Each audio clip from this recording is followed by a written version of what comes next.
और वहां का दृश्य है। और ध्यान देना, विभीषण आए भगवान के पास, महाराज रावण रथी बिरथ रघुबीरा। सामने रावण है और रावण का क्या प्रभाव है वो विभीषण से ज्यादा कौन जानता होगा। भाई है विभीषण रावण का। महाराज इतने दिव्य रथ पर बैठ करके रावण आया है, वरदान का रथ है, वरदान की शक्तियां लेकर के आया है, एक एक अस्त्र शस्त्र दिव्य लेकर के आया है। और शरीर की दृष्टि से देखें तो राम जी को 2 भुजाएं, रावण को कितनी? कुछ लोगों का गणित गड़बड़ हो गया। भगवान को 2 भुजाएं, भगवान 2 भुजाएं और रावण 20 भुजाओं वाला।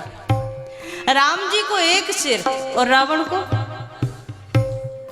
तो अगर शरीर की दृष्टि से भी देखें तो राम जी 2 भुजाओं के साथ खड़े हैं, वो 20 भुजाओं के साथ खड़ा है। भगवान तो 1 सिर के साथ, वो 10 सिरों के साथ खड़ा है। विजयी रथ लेकर के खड़ा है, अस्त्र शस्त्र लेकर के खड़ा है।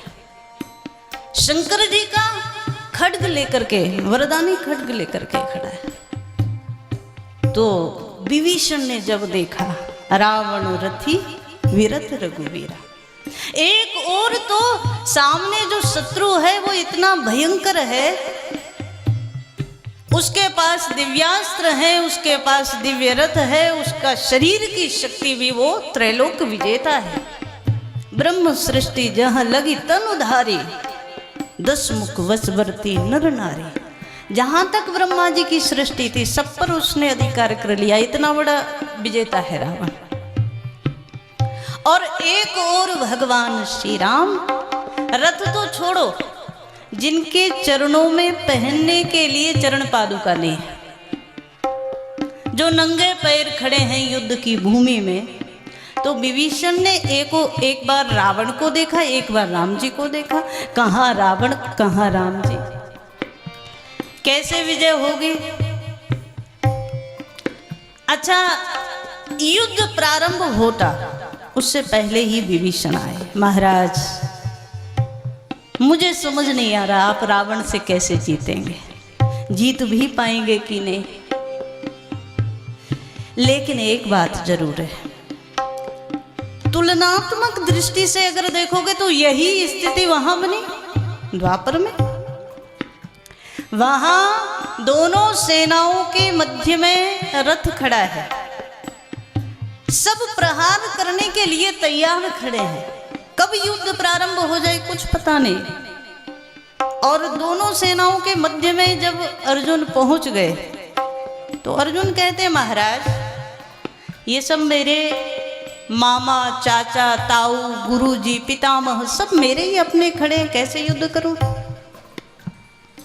यदि हम देखें बाहर की दृष्टि से, बहिरंग दृष्टि से देखें तो रामायण का युद्ध और महाभारत का युद्ध अगर बहिरंग दृष्टि से देखें तो लगभग समान लगता है। क्यों? वो युद्ध हुआ राज्य के लिए, शासन के लिए, और रामचरितमानस का युद्ध, रामायण का युद्ध हुआ भगवती श्री जानकी के लिए। और संसार में युद्ध केवल इन्हीं चीजों के पीछे होते हैं। अगर बहिरंग दृष्टि से देखें तो कुछ विशेषता नहीं लगेगी। युद्ध किसके पीछे हो रहे हैं?